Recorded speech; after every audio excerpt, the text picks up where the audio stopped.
which stands, one nation, under God, indivisible, with liberty and justice for all.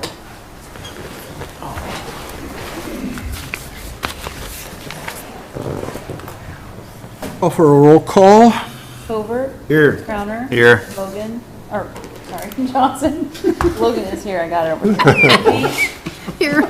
Young. Here. And Moore and Williams. Entertain a motion to approve the agenda. So moved. Support. Motion and support. All in favor signify by saying aye. Aye. All opposed? Motion carries. We have our consent agenda. I would entertain a motion to approve that.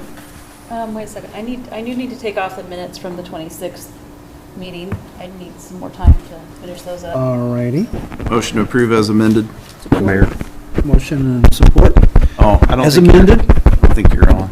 Mike's on. Oh, yes, we're not on. There we go.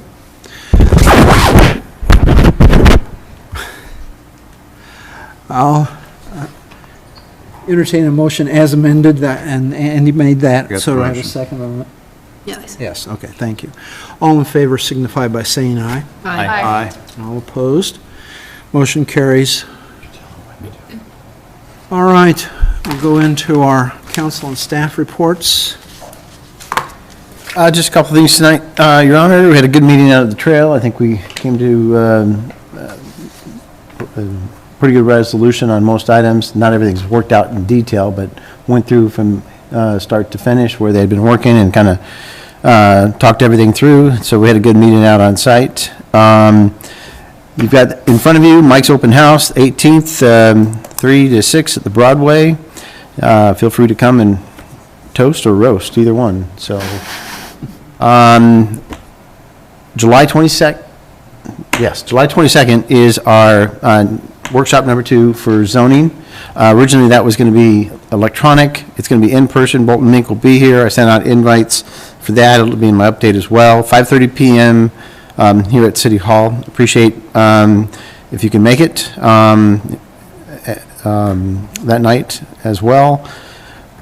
Sewer costs, we have a rough estimate of about $700,000. If you take $50,000 off, that would be the rough cost for 14 to 15 homes to hook up from the box to the home. So rough estimate, and that's just a quick estimate that Snyder and Associates had done for us. And on that, That's out at Sunset, you're talking. I'm sorry? That's out at Sunset, Sunrise? Sunset subdivision? Yes. Sorry.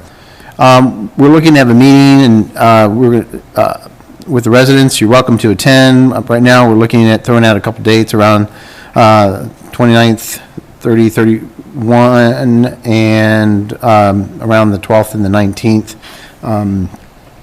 We'll be setting something up with the residents to see if we want to give them ample notice as well. Give us time to put some information together. Not a whole lot of information on our side. It's really just to determine the interest level at this point in time, and run through some scenarios from a cost perspective. And I wanted to congratulate Dylan and Dame Fine Coffee for opening up the other day at 6 a.m. Enjoyed a cup of coffee and a quickie that I really did not need. So, but it was good. So that's all I have for tonight, Your Honor. Okay, on the meeting on the 22nd, this just is kind of information. That's just for the members of these different committees plus... Council, Planning and Zoning, ZBA, Steering Committee, staff. Okay. It's open to the public, obviously, because it'll, with the potential for quorum. Okay. But at the meetings, it's more like a work session intended for those bodies or those individuals. Okay. All right. Thank you. So Greg, on the bridge, is there an opening date that get the, We don't have a date. They were going to check. They've been in touch with their subcontractors. They need to get it painted. There was one other item, Chase, they needed to get done, and they were going to get start removing the cones and signage out there. What was it? Next week, hopefully, Yep. to get painters here. And then we can get the cameras installed as soon as that's open. So we encourage them to get that done as quickly as possible now that things are essentially wrapped up, and the last approach, the metal approach, was installed. So, Thank you. Chase? Just getting ready for tomorrow, Okay. preparing for the I want to 4th. say welcome to you for your first Thanks. official council meeting, Yep. okay? Jesse? Just a couple things. I do have CERT lined up tomorrow to help during the bike race and parade. They're just down in numbers like all other volunteer organizations, so I've got several officers working tomorrow, so we'll cover whatever they can't get to. Fire department, the guys been working hard this week trying to get things ready for the pancake breakfast tomorrow at 6 a.m. We're ready to go on that portion of it, so we'll be around. Thank you. Anything else from city clerk? Not tonight. Okay. Anything from the building inspection, Greg? nothing tonight. I think Mark did go out to the apartments this week. I was talking to the plumber. I think that he's going to be out there looking to help them get another set open here before too long. So, Anything from finance? Okay. Well, in that case, I'll go to council. And Andy, do you want me to save you for last or first this time? I'll go first. I just thank yous tonight. I think we're all set up and ready to go. Thank a few sponsors, F&M Bank, Two Rivers Bank, Deary Brothers, Trailways, and KPI. We've had a lot of other sponsors, but sure appreciate everybody's support, or we couldn't do this. Everybody that volunteers, thank you. Everybody here in this room, and fire, police, public works, obviously, we've been working y'all pretty hard here this week, and then all the other volunteers throughout the day. And I've had a lot of questions about weather. We'll do everything we can, any event, any part of the event we can, we'll do it. If part of it gets stormed out, we just won't do that part, but we should kind of be, should at least right now have most of it throughout the day, and we'll just kind of play it by ear, and I'll update everything on Facebook as we go. Thank you. Andy, did you sell very many frogs? We sold half the frogs, so I've got 8 of the 16 sold. We'll sell the other 8 that night, if anybody wants them, so. And if it's raining, we'll still do it. Frogs like the rain. John? No. All right. Well, I guess we'll kick things off in the morning with our bike races. Bickles have donated the bikes, and we've got Gatorade and water for the participants, and my fellow council people and some other volunteers that I just twisted just a little bit will be there, and you'll be able to see the mayor and the city administrator and Jesse hand out medals for first, second, third place. It's a great time for kids. They enjoy it. What time is registration for the bike races? Starts at 8, And the races are what time? start at 9. Gotcha, okay. And we kind of like just run right through them. It's pretty smooth. We've got it down to a fine art almost. Thank you. And they can sign up that day. They don't have to pre-sign. We have 5 pre-registered, but there's many packets for them to sign up out there. And then we also have helmets available for kids that don't have any. Awesome. So we have helmets to give away. Giveaway. Awesome. And what's the age limit? You can't do it. I haven't started senior races yet. The last age group is 10 to 12. 10 to 12, okay. Thank you. Melanie? Looking forward to a great 4th of July celebration tomorrow, and just want to draw everybody's attention to the parade, which is at 4 o'clock tomorrow. And it'll go pretty much rain or shine unless it's really threatening weather, and then we'll make that decision, and it'll be posted on Facebook.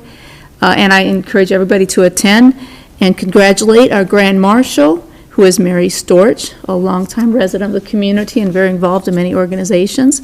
So when you see Mary tomorrow, congratulate her, and she'll is the Grand Marshal of our parade, along with about 50 other vehicles and entrants and parade participants who we will be watching. So get on, Houston. Thank you. Mary's the Grand Marshal, and she's still the first person selling raffle tickets tomorrow morning at 6 a.m. So that's the dedication we're going to recognize tomorrow. Ringo? I just have a comment. I hope everybody has a safe day. Just have a safe day, even though there will be fireworks and obviously alcohol in some places, so the public, have a good day, have a fun day, remember what the 4th of July is all about. Well, I encourage people to come out and see the fireworks and enjoy the day here with us. I'm sure we'll have a good time. All right, move on to our community reports. We have State Representative Matt Ranker, who will give us an update on recent legislation.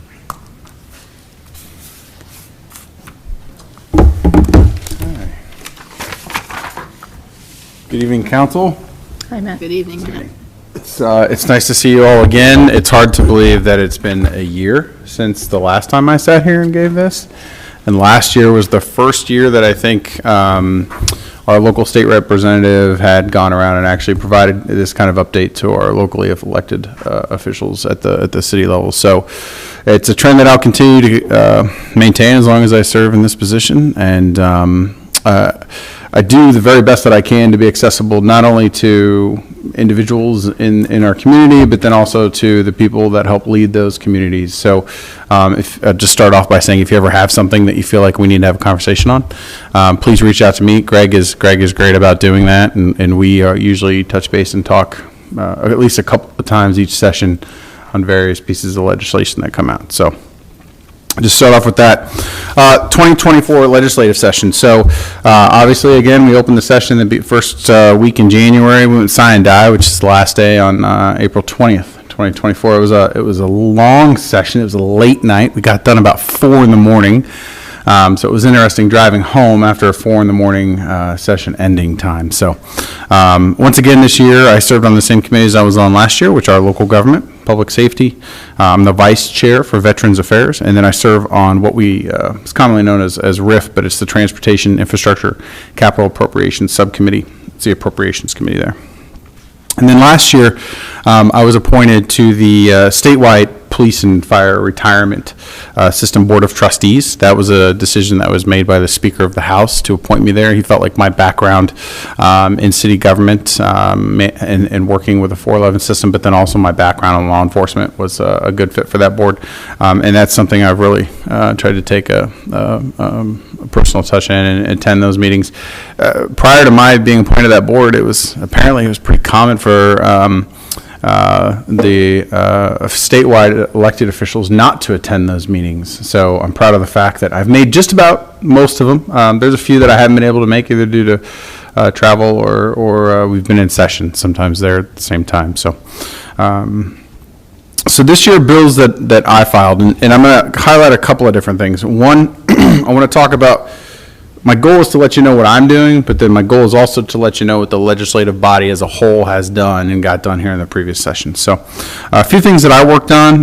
One was House File 2125. It's something I started working on last year, and that pertains predominantly to NIL policy, name, image, and likeness policy with regard to student athletes. It created some incentives, and then it also provided some regulation requirements such as financial literacy courses that student athletes were going to need to take. The other is House File 2076. It was a bill that, and this is actually a bill that is incredibly important, and I worked on heavily for West Burlington.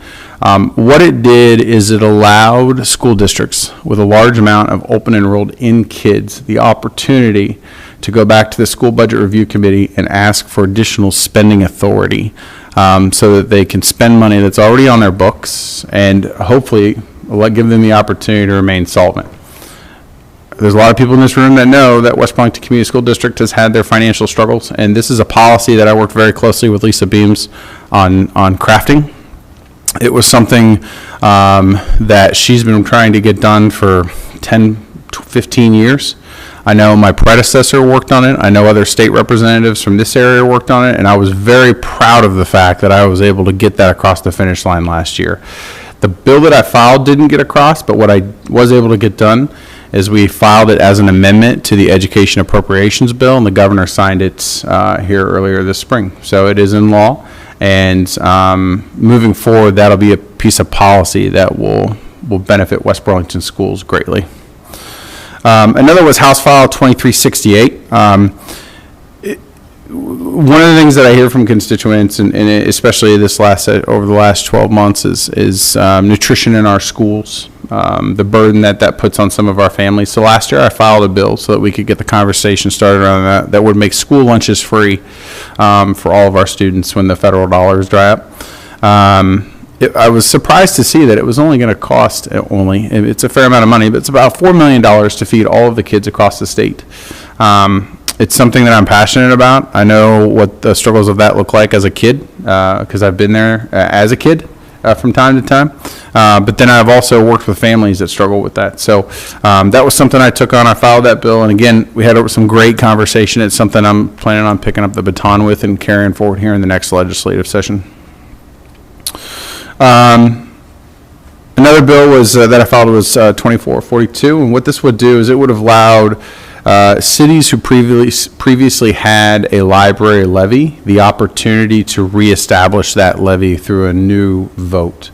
As many of you are aware, House File 718 last year made a lot of changes, especially to the additional levies that are in a lot of our communities. It consolidated a lot of those, and over time it'll tamper down the opportunity for that revenue to be generated.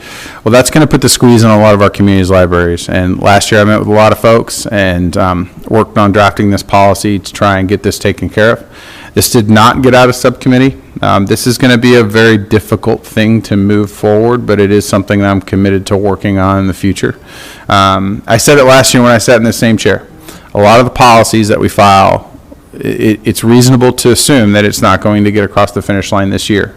But we need to start the conversation. We need to start getting people to the table so that we can start vetting the ideas and start selling the idea of moving this policy forward. Very rarely does policy actually make it across the finish line in the first session that it's filed. Sometimes it can take 2, 3, 4, 5, 7 years, 10 years in some circumstances to actually get policy across the finish line.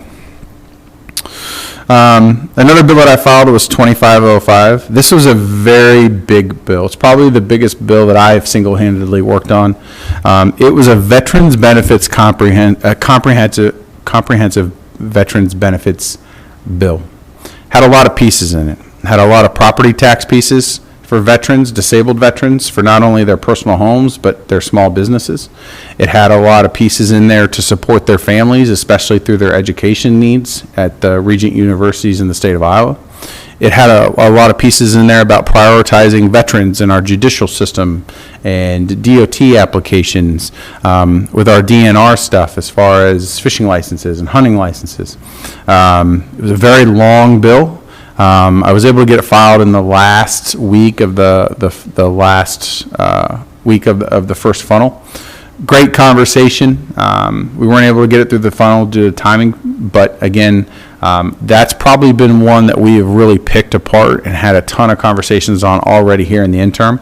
I know there's going to be a lot of things in there that are going to be tied up in veterans legislation in the upcoming session. So we'll see a lot of good things come out of that. And then another one that I worked on was House File 2535. And what this did is it helped fix the discrepancies between the county sheriff and the statewide public safety retirement programs. Through some of the ramping up on the public safety side for the our state troopers, we had created a pretty significant discrepancy between them and our county deputies, and we were seeing some problems there. So that was something I worked on with our local sheriff, Kevin Glendenning, and sat down. We were able to get some language drafted, and collectively, as a caucus, we worked pretty heavily on that. We were able to get that done, and that did get signed into law.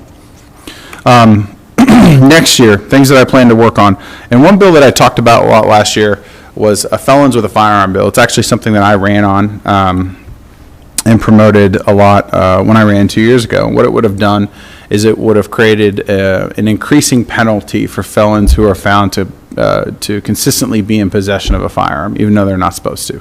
And so first offense had a 2-year minimum sentence, second offense was 4 years, third offense was 7 years, and a fourth offense was 10 years.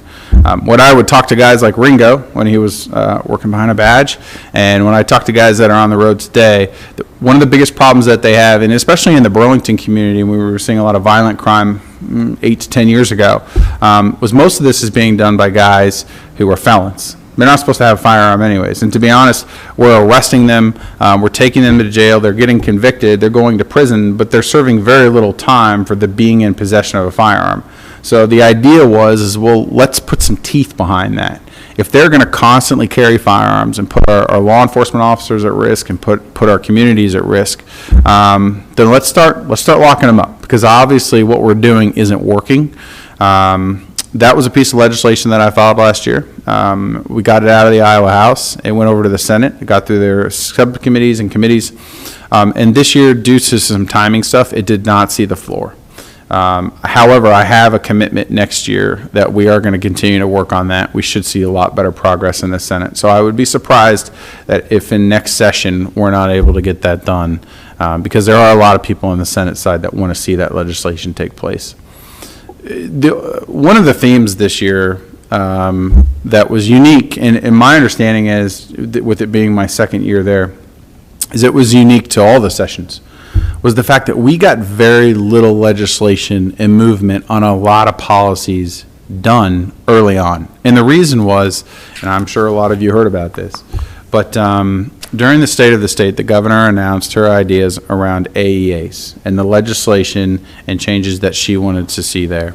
There was a lot of pieces there, and there was a lot of things that we had to work on. And that legislation sucked a lot of the air out of the room in terms of we spent an immense amount of time talking with teachers, talking with superintendents, talking with parents and special education kids, talking with AEA employees and AEA chiefs, and going back and forth and really trying to perfect a policy that not only doesn't take away from our special education families and their needs, but then also is going to be a benefit for Iowa. And because of that, it really soaked up a lot of the momentum and the time that we had to work on some of these things like this firearms bill. So it's not that we didn't want to get it done, it's just ultimately there's only so much time, and when a big bill like that soaks up a lot of the energy in the room, a lot of things are going to get dropped as a result of it. Something else I'm going to work on, I talked about that Veterans Comprehensive Package. I'm going to file that day one. I've already got it drafted because I'm confident that given some more time, we're going to see some things peeled out of there, and we're going to see some of those things work their way into law. I'm also going to continue to work on that school lunches bill. That's important to me. It's important to people here in Southeast Iowa, and it's something that I hear. We've heard a lot of great stories about folks who will walk into elementary schools and pay off the debt of the kids that for their school lunches, and those are fantastic stories, but we shouldn't have that problem. So I'll continue to try to lead that charge, and given the overall cost and what I think would be the substantial benefit that can be had from it, it's something that I'll continue to push for. Another thing that was I worked on a lot last year was the Medicaid issues. Making sure we address our Medicaid reimbursement rates for our rural health care facilities is incredibly important, especially today when we're seeing a lot of increased costs in personnel. Specifically, we have got to make sure that we are touching those Medicaid reimbursement rates on a regular basis, because if our rural healthcare systems fall apart, which we have started to see in some places around the country because we're not maintaining our Medicaid reimbursement rates, that's not a problem that I want to have here in Southeast Iowa. So it's important to me to make sure that we support the hospital and we support them with addressing those rates regularly.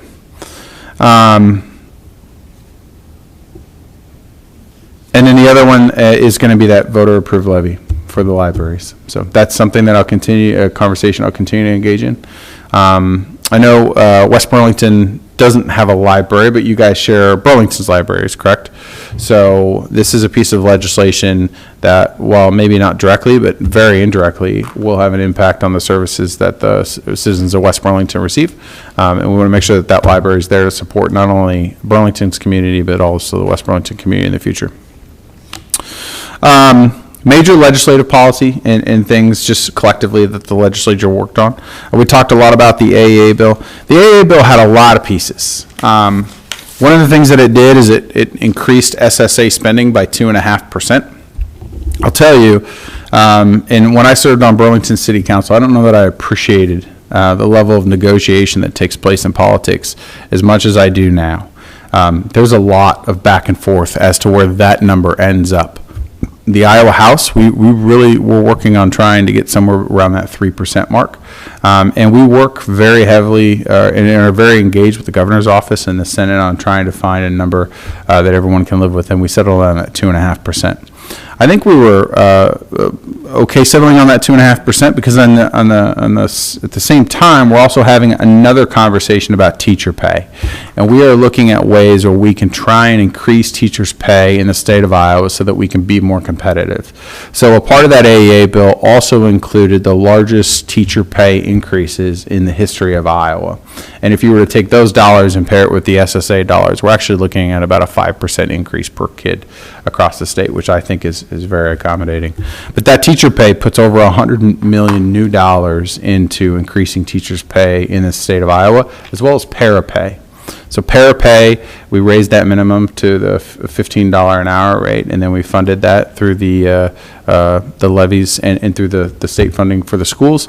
And then we raised starting teacher pay to the $50,000 mark starting next year. It goes to $48,500 this year.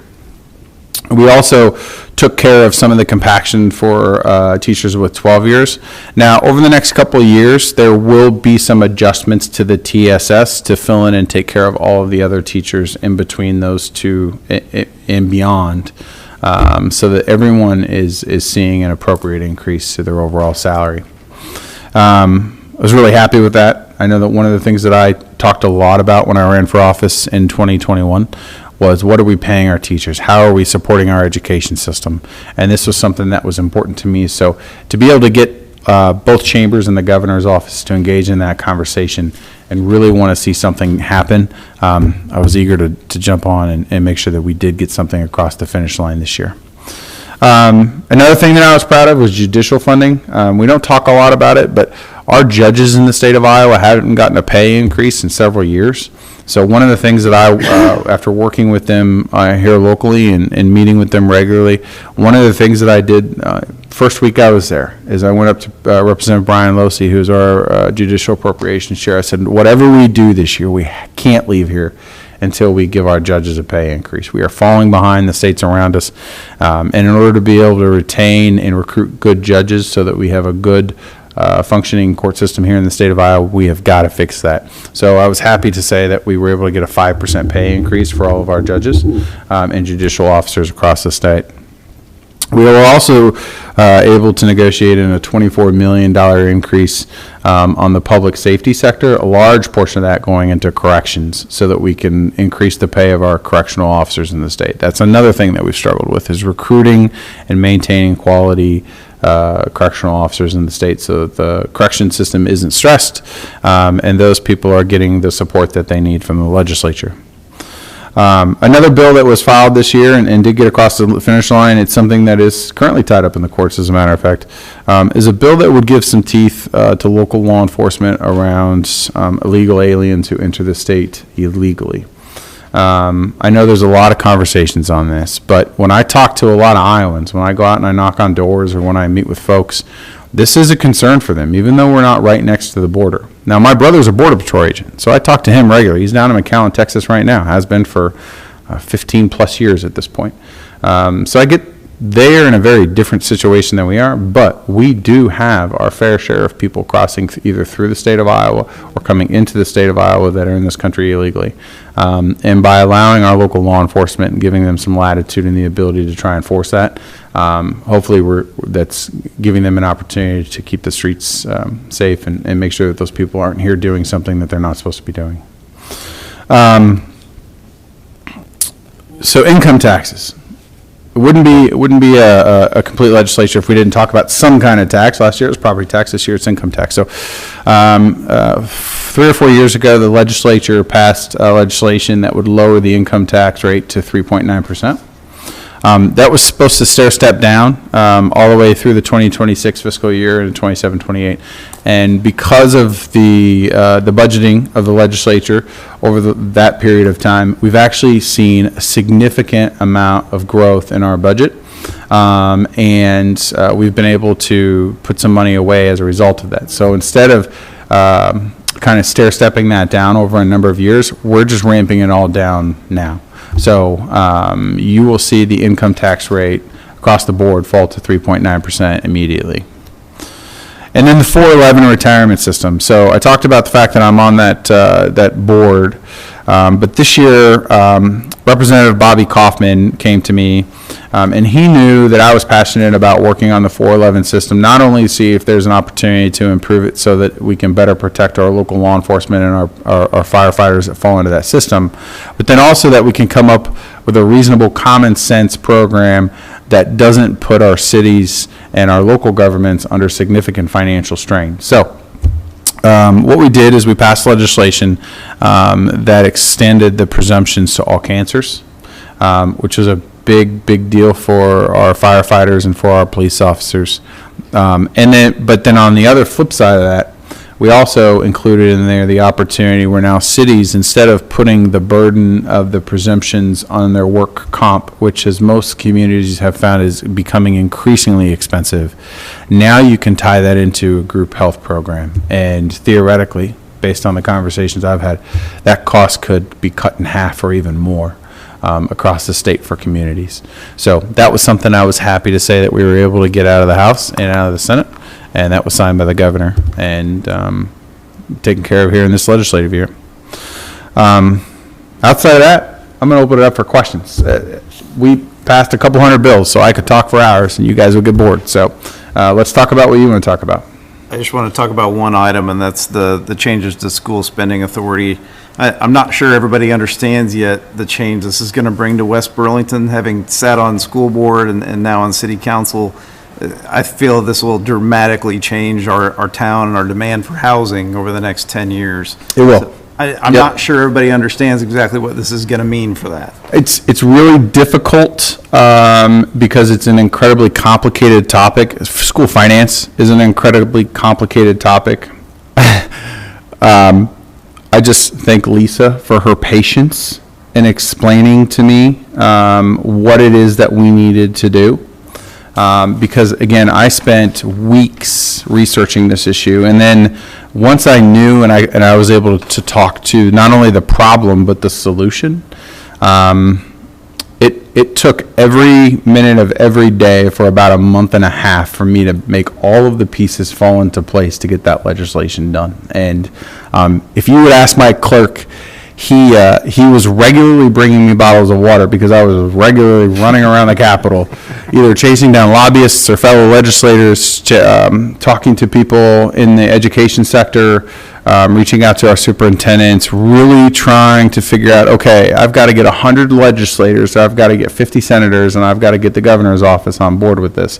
There's a lot of people to talk to in that process. There's a lot of questions to be asked, and to get that done, it was a huge lift. A lot of people sitting behind this table might not know exactly what this is going to change yet. We haven't had a whole lot of public conversation about this, about how this could change our town. So I don't know if you want to comment on that at all. I mean, well, I don't have a crystal ball, so I can't tell you what it's going to do to change your town. I can tell you that the legislation is going to give West Burlington Community School District a lot more options than they previously had. Now, what they decide to do, that is entirely up to the district to do.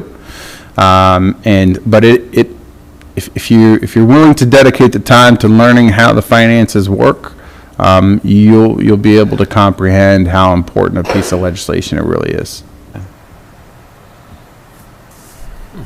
So the devil's in the details, I think. It very much in the details. Well, I would say that in just about all state policies, the devils are in the details.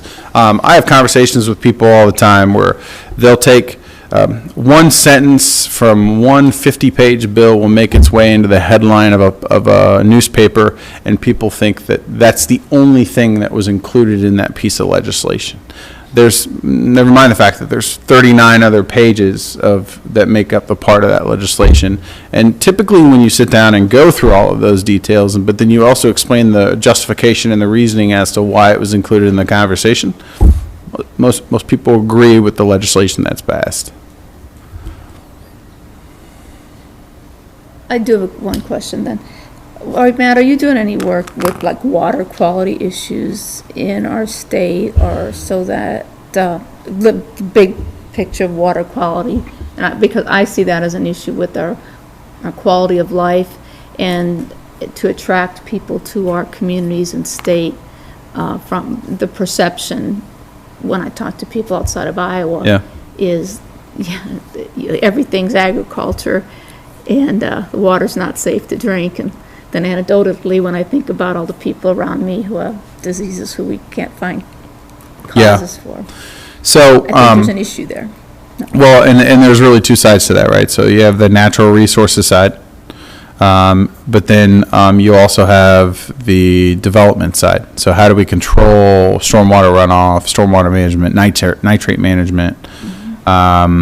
And then on the natural resources side, it's how do we maintain clean water, make sure that the water that hits our streets and works its way into our sanitary sewer or storm sewer, then goes out into a cornfield, then works its way into a stream, isn't negatively impacting everything that it's touching downstream, right?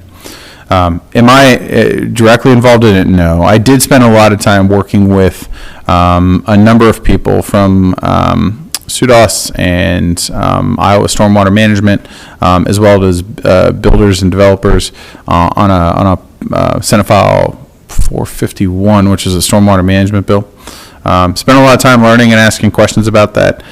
The one thing that came out of that, which wasn't a part of the bill, but it was kind of a consensus among everyone involved, is they're going to spend a lot of time over the next couple of years sitting down together and figuring out what they can do so that not only we don't want to stymie economic development or add significant costs that become burdensome and don't allow for the growth of our communities, but then we also don't want to just open the floodgates and allow people to take advantage of our resources and then ultimately have a negative impact on the communities either downstream or the community they're in. I know the federal government has a lot to do and a lot to say on clean water, and we work with DNR to help them facilitate projects to be able to reach those goals over a long period of time. Matt, so on the firearm bill. Yeah. That you're trying to do, what's the penalties now for that? You know, on the first offense, second offense, third offense? It's a good question. So I think largely it a little bit depends on what else is going on there, but my understanding is Class C felony is the highest that you can get for multiple abuses, and in certain circumstances, I think my understanding is they might spend 2 years behind prison, and if they're good, if they're nice, if they don't break a bunch of rules in prison, they could be out in 12 months.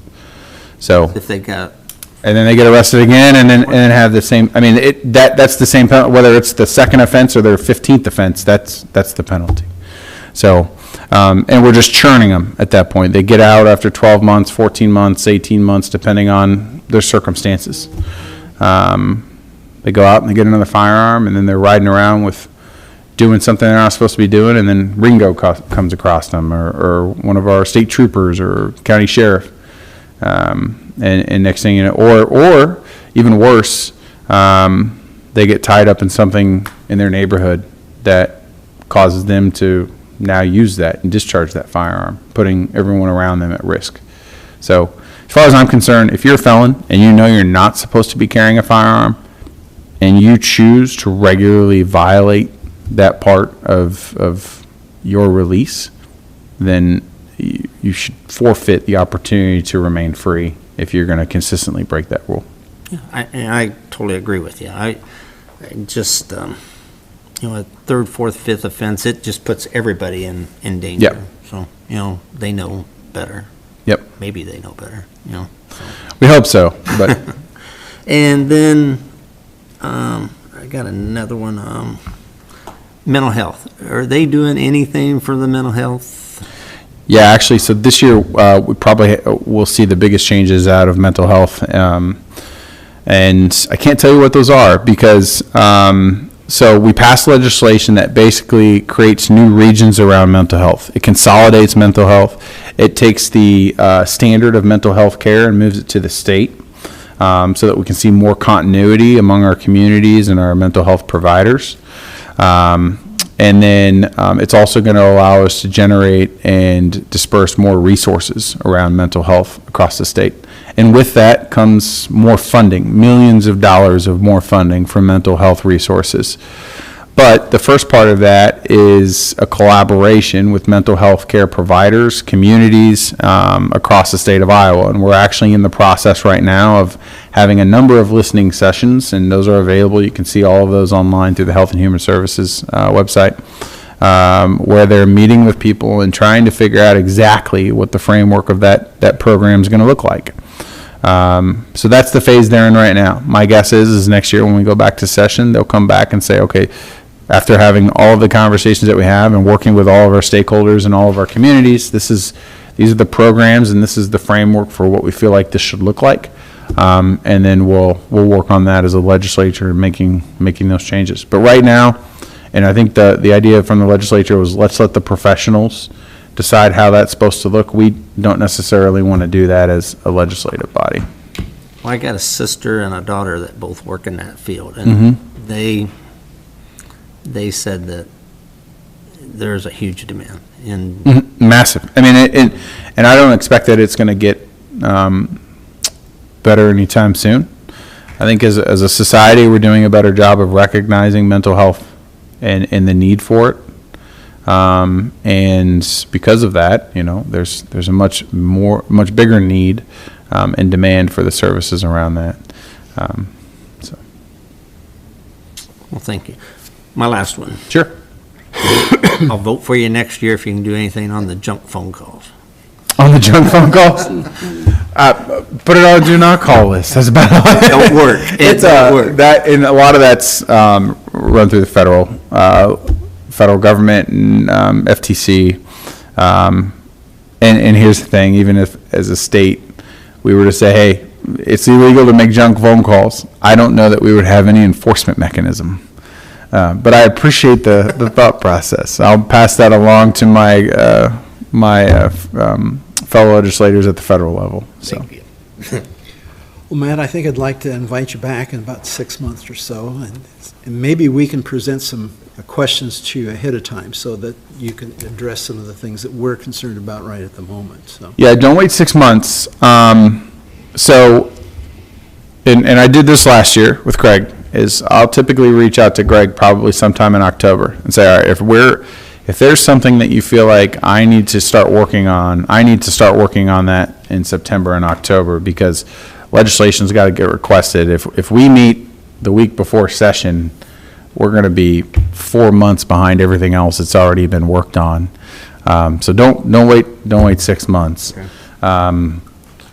But again, I'd be more than happy to make myself available to anyone at this table, to either on a one-on-one basis, or again, Greg is very good about forwarding me concerns and information that I need to make sure gets passed on or considered when we have some of these conversations. I came from city council, so I can absolutely appreciate and relate to a lot of the things that you guys are dealing with on a daily basis or a weekly basis. And so just reach out, and I'd be more than happy to have those conversations. Just real quick, I'd like to thank you for your service and, more importantly, your responsiveness, which I have. I know a lot of legislators over the past couple of years, especially around property tax, have been unwilling to converse on the topic, but I appreciate your willingness to discuss and your responsiveness to That's my job. So that's what I'm there for. I may not always be able to give you the answer you like, but I am going to do my very best to listen to you and learn what the concerns are and make sure that they are relayed and get you back whatever I need to get to you. Appreciate it. Just to add to that, Greg, that doesn't really surprise me. I've been fortunate to work with Matt. He's the one that started Shop with the Cop in our county with law enforcement. Very successful program, and he's brought a lot of joy to a lot of little kids and to a lot of the police officers and law enforcement officers that's involved in it. And the chief, he's been there, we've seen it. And very organized, so it didn't surprise me at all how aggressive and quickly you became when you got into the position as a representative. Appreciate that. Yeah. Appreciate you coming here and talking to us. Certainly, yeah. And I just wanted to have a question about the school resource officer. I know that you guys had something going. How's that look in the future? So last year, that was probably one of the most frustrating bills for me, because in public safety in the House, we passed legislation And what it did, previous legislatures had already passed legislation allowing teachers to carry firearms in schools. So I want to be very clear, this is not that conversation. What the conversation was is if districts are going to allow teachers to carry firearms, what are the standards for training that the legislature is going to require that those teachers go through? So we passed legislation that did a bunch of things, and I'm going to just touch on them here briefly. One is it basically said if you're going to be a teacher and you're going to carry a firearm, you have to go through quarterly live fire training, and you have to go through biannually situational awareness training. And as Ringo can tell you, those are more stringent rules than our law enforcement officers have to go through. They have to go through annual training. They don't have to go through quarterly. And they don't have to do the live fire scenario training, probably not even annually, but this is going to be a biannual requirement. The second thing that it did is it provided millions of dollars to our school districts, because now we're going to require them to go out and have SRO officers in districts that are of a certain amount of kids or more. And then we're also going to make those dollars available to our smaller districts so that they can also go out and get an SRO officer as well. And then the other thing that it did is it addressed some of the concerns around insurance and how that was going to be managed by the districts. Well, so I supported that bill. I really loved the SRO portion of that bill. In fact, that was probably my favorite part of that bill. And I supported that bill in public safety. We voted for it. We got it out of the House and it went over to the Senate. And I'm not involved in the Senate conversations. I can't tell you what happens. Sometimes you would say, hey, you guys, everyone's just going to kind of get along, and that's not always the case. Somebody at some point in time had a problem with the SRO portion, and it was pulled out of that bill. So the SRO portion of that did not make it through. Taylor Collins worked very hard on the SRO topic last year. He's the legislator just north of here in Minneapolis. I'm sure he's going to continue to do that, and I will continue to join him in that. Him and I both sponsored legislation last year that would have provided for a lot of those grant dollars, especially to our smaller districts. And that's something that we'll continue to push for. As far as I'm concerned, every district should have at least one SRO officer, and our bigger schools should have an officer in that school, perhaps even in addition to. West Burlington's unique because you have kind of everybody on one campus per se, but have at least one SRO officer in those schools, because again, things happen, and it's not always the most terrible situation where an SRO officer is needed. Believe it or not, we have drugs that work their way into the school. We have a lot of kids that bring issues to school and things that they shouldn't necessarily have to go through, come with them to school, and the SRO officer is a good resource and a good support system for that. So again, it's something I'll continue to push for. I would have loved to have seen that get, in fact, if it had, it would have been probably one of the very top things on this list as far as our achievements last year in the legislature. So Thank you. yeah. Any other questions? Okay. Thanks very much. Appreciate it. Well, again, thank you very much for the time. Please do not hesitate. If you don't want to have a conversation, you want to have it one-on-one, please do not hesitate to reach out. I'm more than happy to sit down and spend some time and dedicate to figuring out what we can do to serve the community. Okay? Thank you. Thank you. Thanks for coming, Mike.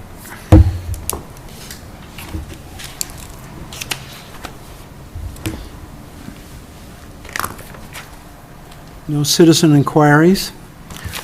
I'll move on to our new business.